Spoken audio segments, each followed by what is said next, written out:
Immanuel Kant's Critique of Pure Reason stands as one of the most influential works in Western philosophy. First published in the late 18th century, this book set out to answer fundamental questions about human knowledge, experience, and the limits of reason. Kant's work challenged both the rationalist and empiricist traditions, seeking a new path that would reconcile the strengths and address the weaknesses of both. In this video, we'll explore the structure, themes, and enduring impact of Kant's masterpiece, beginning with its historical context and the motivations behind its creation. Norman Kemp Smith, the renowned translator of Kant's Critique of Pure Reason, began his translation in 1913. Drawing on the work of earlier translators like Melanchthon and Max Müller, Smith aimed to create a version that balanced accuracy with readability. He acknowledged the challenges of rendering Kant's dense German prose into clear English, noting the importance of both linguistic precision and philosophical understanding. Smith's translation, revised and completed in 1927, remains a standard for English-speaking readers, thanks to his careful attention to the nuances of Kant's thought and language. Translating Kant is no easy task. His sentences are famously complex, often packed with parentheses and subtle references. The translator must decide when to preserve Kant's original structure and when to clarify for modern readers.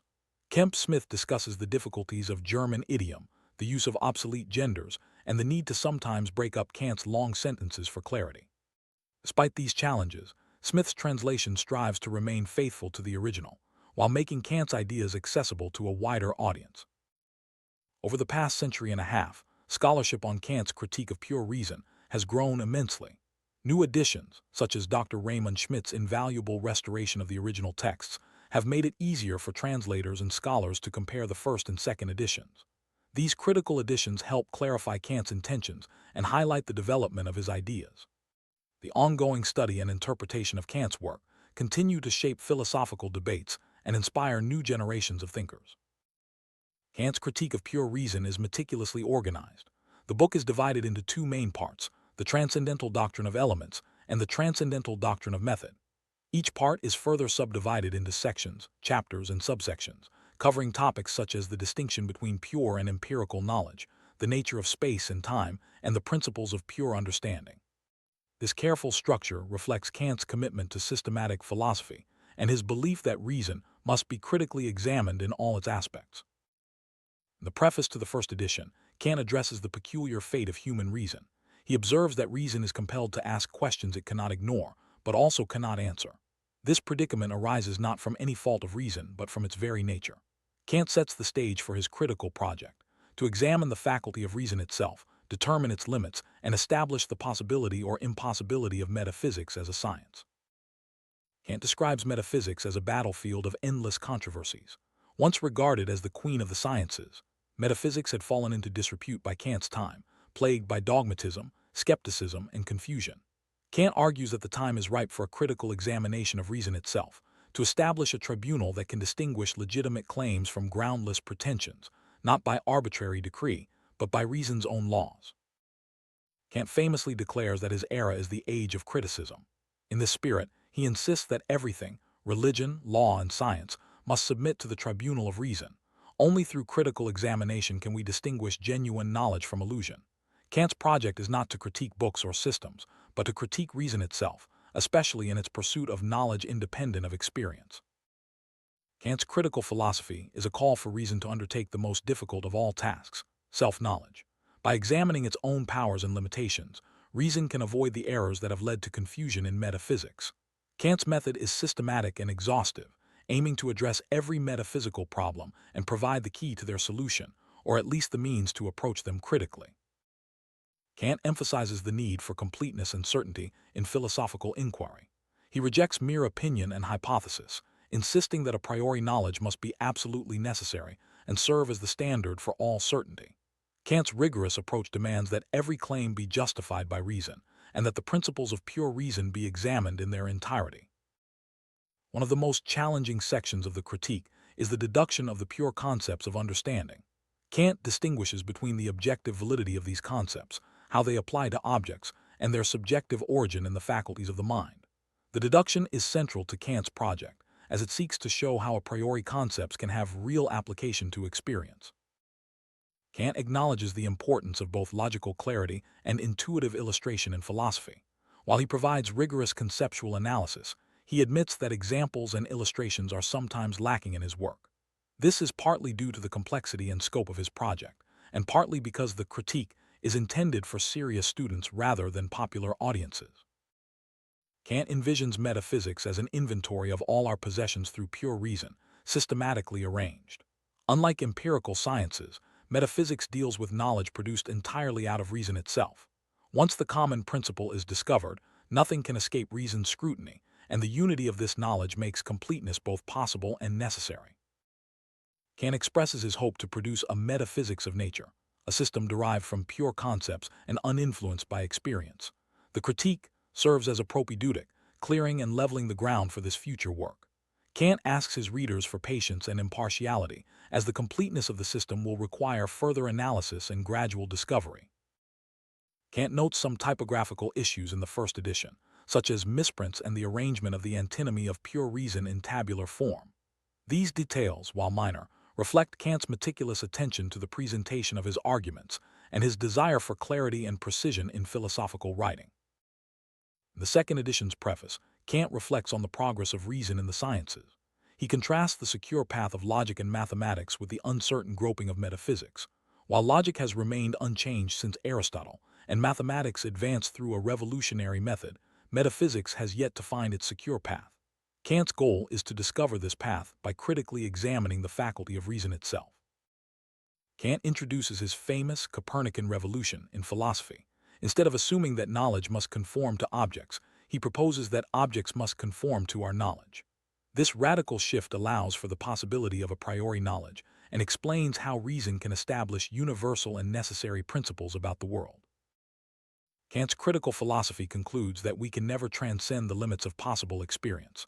While metaphysics seeks knowledge beyond experience, Kant argues that reason's a priori knowledge applies only to appearances, not to things in themselves. This insight both restricts speculative reason and opens new possibilities for practical reason.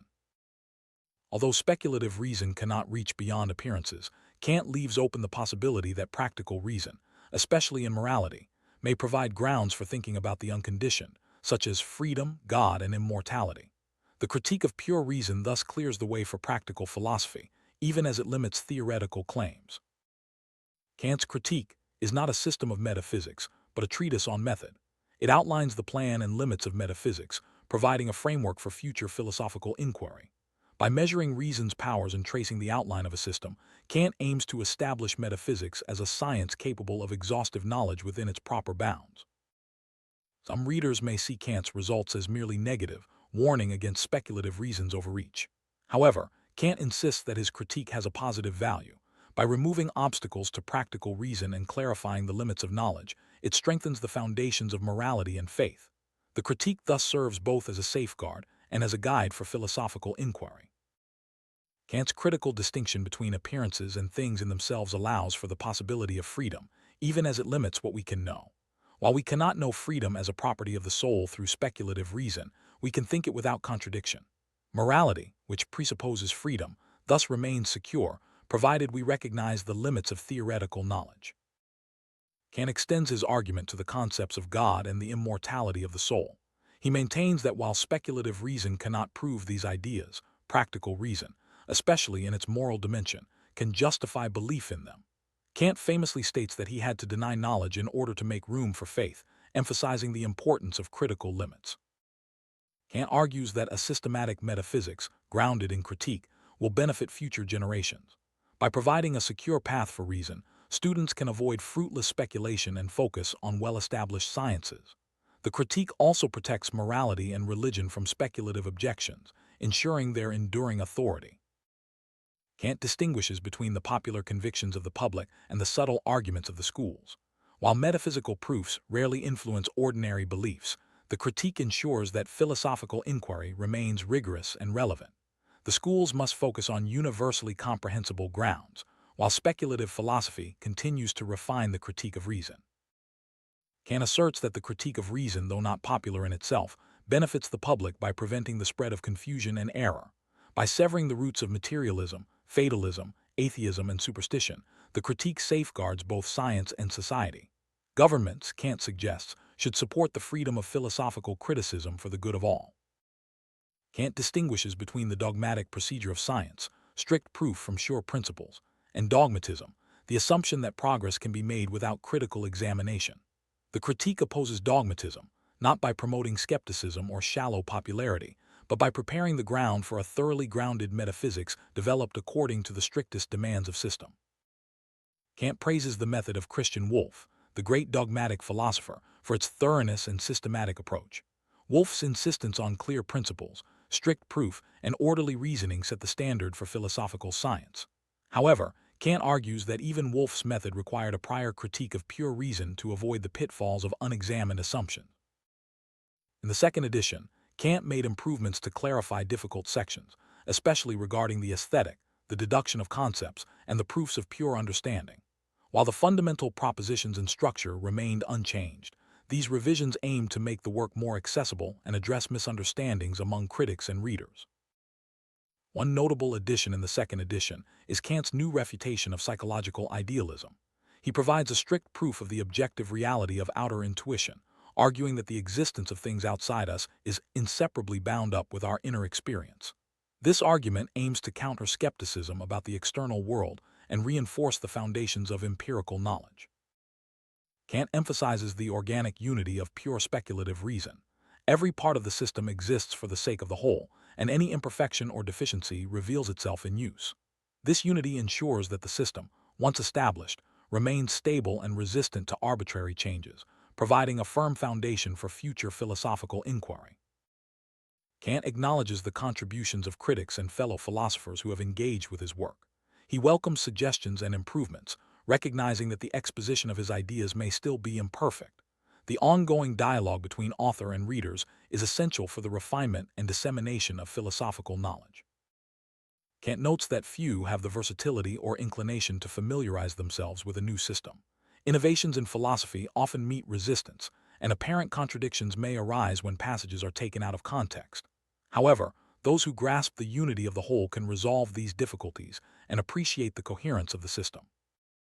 Despite initial challenges, Kant's critique of pure reason has secured its place as a foundational text in philosophy.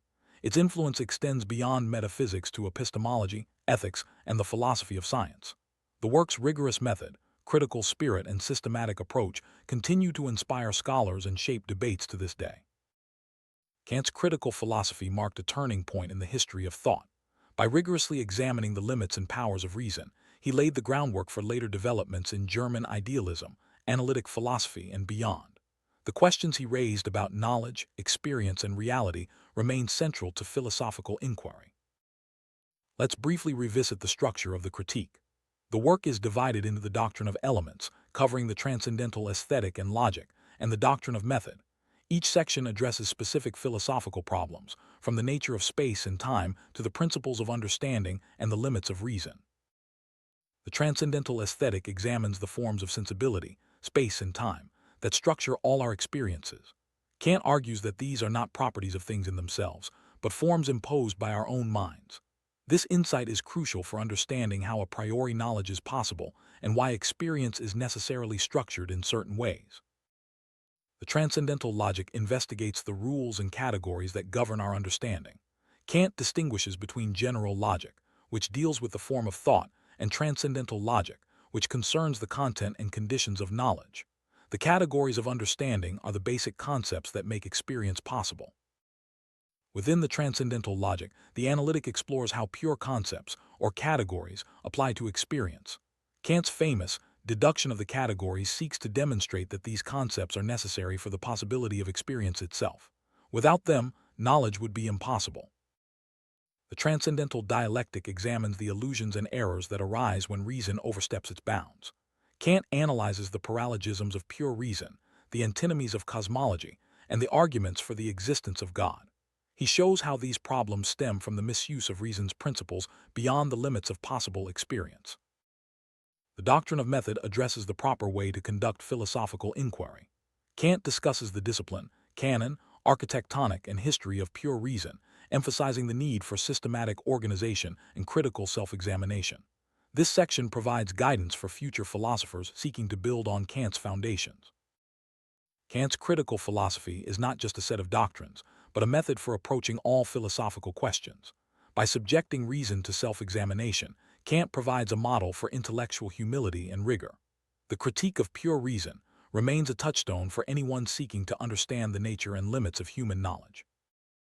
In his later years, Kant reflected on the challenges and achievements of his philosophical project. He recognized that his work might be difficult to master, but he remained confident in its unity and coherence. Kant entrusted the further development and clarification of his ideas to future generations, confident that the critical method would endure. The critique of pure reason continues to challenge and inspire readers.